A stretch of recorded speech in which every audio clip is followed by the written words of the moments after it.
தாயும் உண்டு, வானம் என்ற தந்தை உண்டு. நீங்கிடாத சொந்தம் என்று நீரும் காற்றும் எங்கும் உண்டு.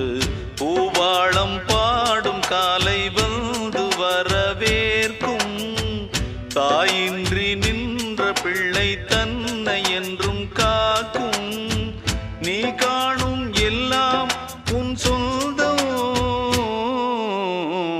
ஆலோலம் பாடி அசைந்தாடும் காற்றே, அதை கேட்டு தூங்கும் ஆவாரம் பூவே.